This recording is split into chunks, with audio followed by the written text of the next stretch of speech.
The day began like any other Friday. My alarm buzzed at 6:30 a.m., and I woke to the soft hum of rain pattering against our bedroom window. Elise was still asleep, her auburn hair fanned out across the pillow, a serene mask over features I had once adored without question. I turned off the alarm quickly, not wanting to wake her, and rose to begin my routine. Morning rituals had always been my way of bringing order to a world that could so easily slip into chaos. Shower, shave, coffee. The scent of dark roast was both comforting and invigorating as I poured myself a cup. I took a moment by the window, watching the rain blur the neat rows of our garden. It was a scene I cherished, a small, well-kept piece of the world that felt entirely mine. Elise joined me just as I finished reading through my morning emails. She yawned, leaning on the kitchen counter with a lazy smile that didn't quite reach her eyes. "Morning," she said, brushing a strand of hair behind her ear. The gesture, once so familiar and endearing, now felt rehearsed, like she was on autopilot. "Morning," I replied, studying her face. There was something different in her today, an energy simmering beneath the surface. I pushed the thought aside. Work deadlines and schedules crowded my mind as I set down my cup and grabbed my briefcase. "I'll be home around 6. She nodded, that same strange smile playing on her lips as she turned to pour her own cup of coffee. The day moved on, each hour marked by the steady tick of meetings, project updates, and a few minutes stolen here and there to message friends. I thrived in that environment, where numbers and logic reigned supreme. It was a stark contrast to the uncertainty that had crept into my home life. The first real pang of suspicion had surfaced months ago. Elise's job as a freelance photographer often took her into the city for shoots and meetings. But what started as the occasional late night became more frequent, her explanations more vague. Then there were the messages, her phone buzzing with notifications that pulled her into another room. Each time I asked, she had a ready answer, a gentle touch to my arm, a kiss on the cheek. "Work, Thomas." "You know how it is," she'd say, and I'd let it go, trusting her, or perhaps not wanting to face the alternative. Tonight, though, I knew something was different. I arrived home earlier than usual, just before the soft purple of dusk settled in. The house was quiet, but not in the way that felt comforting. The air was taut, expectant. Elise was in the bedroom, standing at the foot of the bed, folding a black dress into her overnight bag. I stood at the doorway, observing her without speaking. She sensed my presence and looked up, eyes wide with a mixture of surprise and something else, guilt, maybe. "Thomas," she said, recovering quickly. "I didn't hear you come in." "Clearly," I replied, crossing my arms over my chest. "What's this?" She straightened, pressing the dress into the bag and zipping it up with a practiced, steady hand. "I told you, remember? I'm going out tonight with some friends. It's a girls' night." "You mentioned going out. You didn't say anything about staying out." Elise hesitated for just a second, but it was enough. I caught the flicker of indecision before she plastered on a breezy smile. "It came up last minute. I'll probably just crash at Sophia's place. It's safer than driving home late." Something sharp twisted in my chest. It wasn't the excuse, it was the ease with which she said it, the way she'd crafted this lie with smooth precision. My mind went back to the past weeks, replaying her distracted moments, her sudden need for independence. "I see," I said, choosing my words with care. "And you didn't think to tell me that?" "I am telling you now," she said, her tone slipping into defensiveness. Her eyes narrowed, challenging me, daring me to push further. I stared at her, my wife of 10 years, and felt the weight of the silence between us. It was as if an unseen wall had been built brick by brick, each lie and each omission laying the foundation. A muscle in my jaw twitched as I fought to keep my composure. Elise stepped forward, her fingers brushing my arm. "Thomas, please don't make this a thing. I just need a night out." "It doesn't mean anything." "Doesn't mean anything." The words rang hollow, like a bell cracked at the core. I nodded slowly, the plan forming in the back of my mind. "Fine," I said, my voice steady. Go enjoy your night." She smiled, relief softening her features. "Thank you. You're the best, you know that?" I watched her pick up her bag, the conversation ending with an awkward kiss that neither of us leaned into. The door clicked shut behind her, and the silence that followed felt different now, cold and unfamiliar. I walked over to the kitchen, poured myself a drink, and sat at the table, staring at the dark, glossy surface. The ice clinked against the glass as I swirled it absently, my mind churning. This wasn't just about tonight. It was about the months of doubt that had seeped into every interaction, the sense that I was no longer living a life that was truly mine. When I picked up my phone, I didn't hesitate. It was time for answers. The evening stretched long after Elise left, each second creeping by as I sat in the kitchen, turning the events of the past months over in my mind. The rain outside had subsided, leaving a damp stillness that seemed to press against the windows. I reached for the whiskey bottle again, pouring another measure and letting the burn of the first sip clear my head. The phone in my pocket buzzed. It wasn't Elise, it was Ben, my oldest friend and the only person I trusted enough to call tonight. His deep voice came through the line with an easy familiarity. "Hey, Tom. Everything okay? You sound off," he said, cutting straight to the point. "I need a favor," I said, running my hand over my face. "I need some information. And I don't know where else to turn." There was a pause on the line, the sound of Ben's chair creaking as he shifted. "This about Elise?" His tone sharpened. We'd had talks before, me skirting around suspicions I wasn't ready to confront. But this time was different. I laid it out, how things hadn't added up for months, how tonight was the tipping point. Ben listened without interruption, his silence weighted with the concern only a friend who knew you since childhood could have. When I was done, there was no hesitation in his response. "I'll make a few calls, check into things. Sit tight." The call ended, and with it, the last remnants of doubt I'd clung to. I leaned back in my chair, eyes locked on the faint reflection of myself in the window. It wasn't anger that gripped me, not yet. It was anticipation, the kind that comes before a storm. I passed the time with idle gestures, flipping through news feeds I barely read, watching the clock tick past 10, then 11. The house felt colder without Elise's presence, and I couldn't help but think back to when the silence between us had been comfortable. Memories of late-night conversations, lazy Sunday mornings with coffee and laughter, all twisted now into reminders of what was slipping away. At midnight, the headlights of a car swept across the living room wall, and I stood so fast my chair scraped loudly against the floor.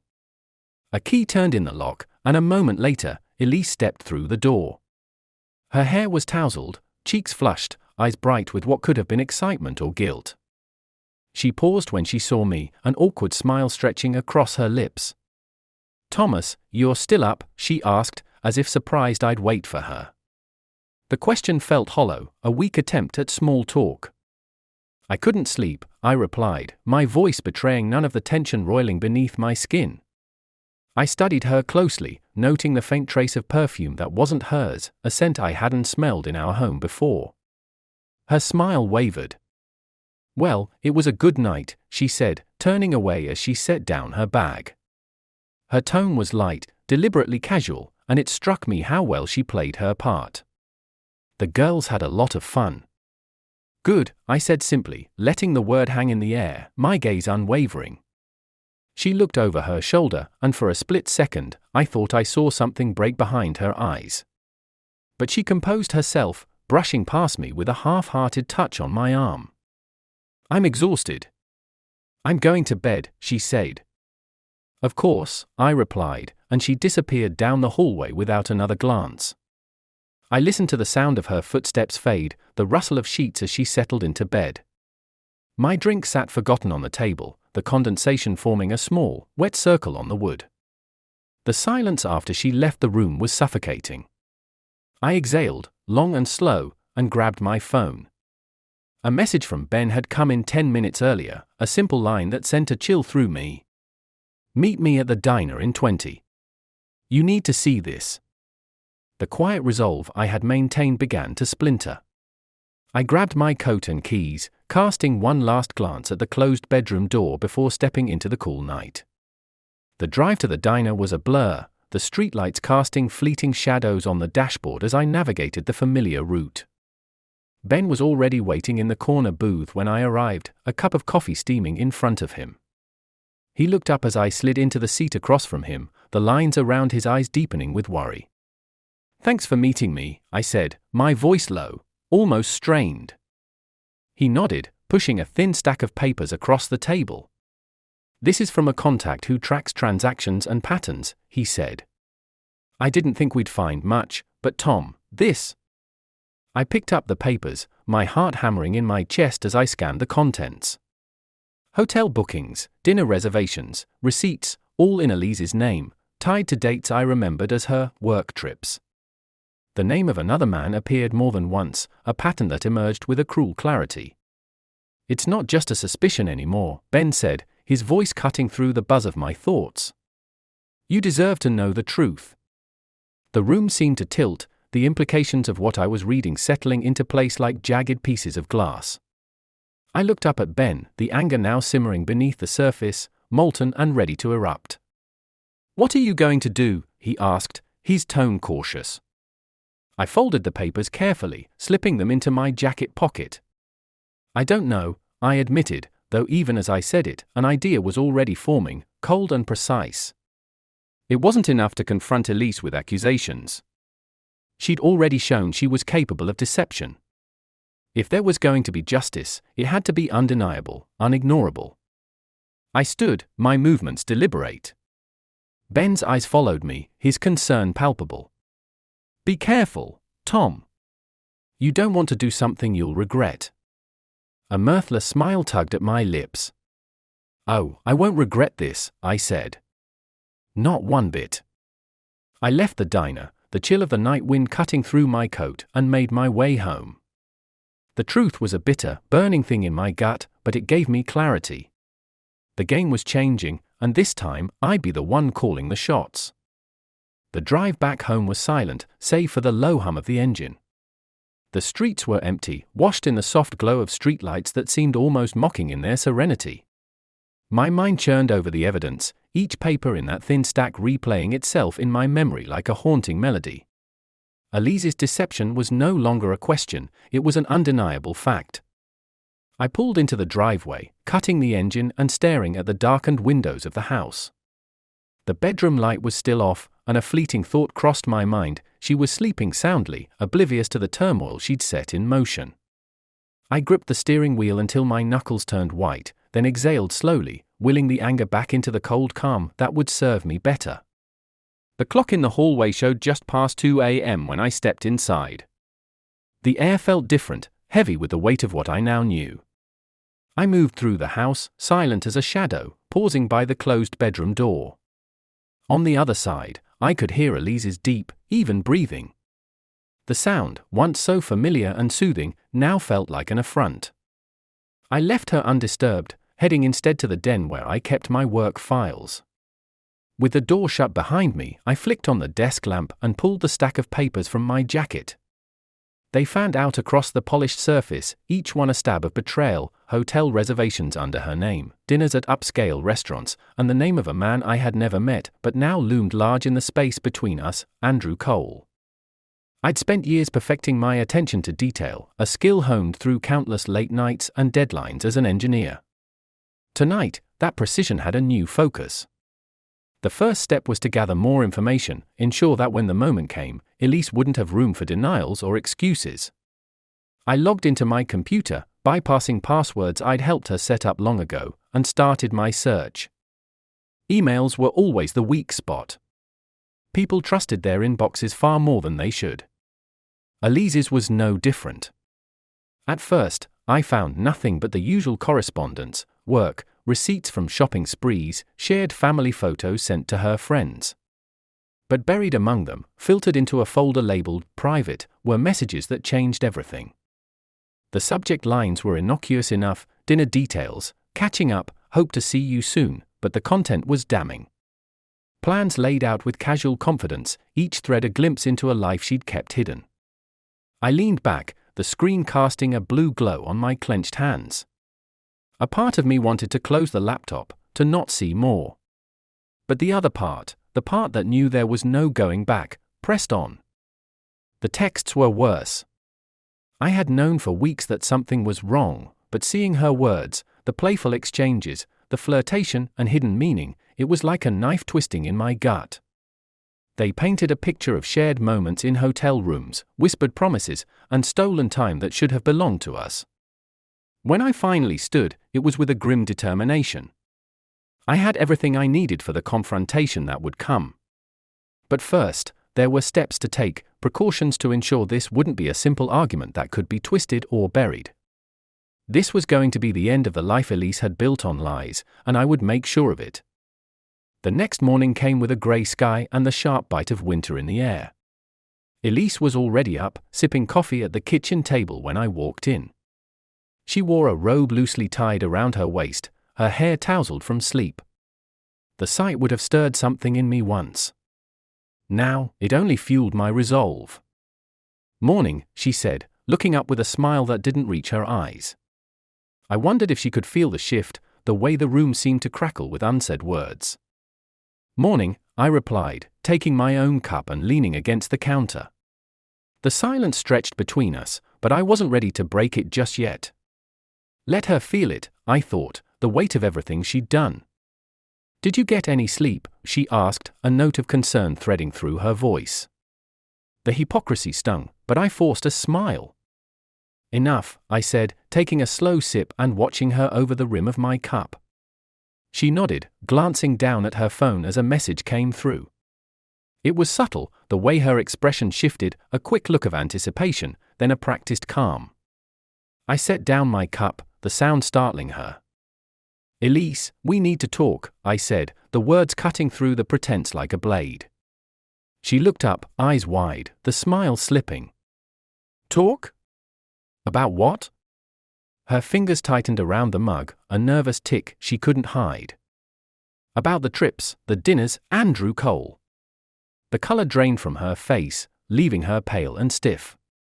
The kitchen felt colder now, every tick of the clock marking the seconds before her response. I don't know what you're talking about," she stammered, but the guilt was already there, plain as day. "Don't lie to me, Elise. I have proof."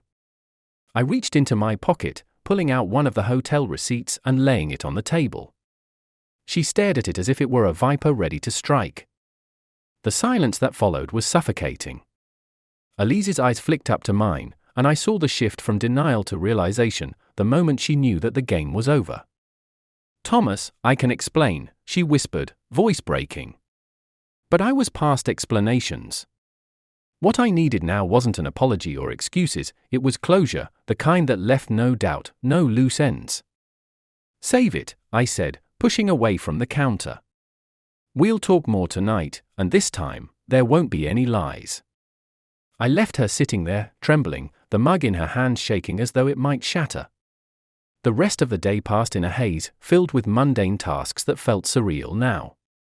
Every glance at the clock was a reminder that this evening, the final confrontation would come. The day dragged on, each hour building a tension that hummed beneath my skin.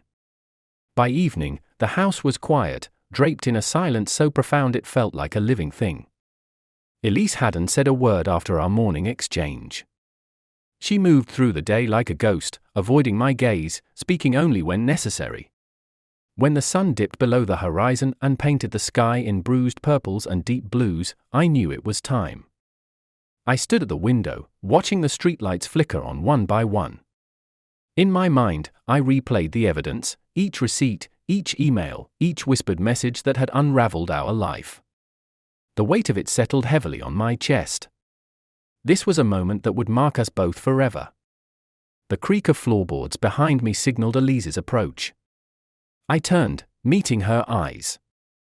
She looked fragile, wrapped in a cardigan that seemed too big, arms crossed tightly around her. For a moment, the vulnerability there stirred something painful inside me, but I pushed it aside.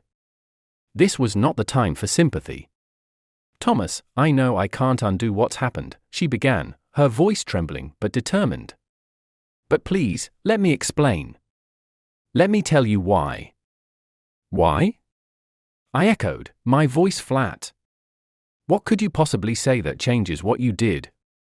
You lied to me, Elise. You built a life with someone else while pretending with me. She took a shaky breath, eyes shimmering with unshed tears. I wasn't pretending, she whispered. I was lost. It doesn't excuse what I did, but I didn't know how to stop it. Stop? I scoffed, the sharp sound cutting through the room. You didn't want to stop it, Elise. You wanted it all.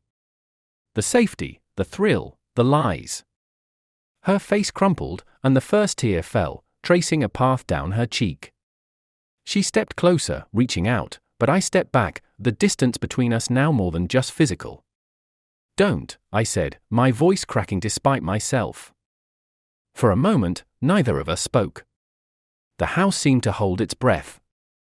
Then, Elise's shoulders sagged, and she sank into the chair by the table, head in her hands. Her sobs were soft, muffled, but they pierced me as if they were screams. I wanted to look away, to cling to the anger that had kept me upright, but instead, I felt the edges of my resolve fray. I never meant to hurt you, she said, her voice barely audible. I loved you, Thomas. I still do.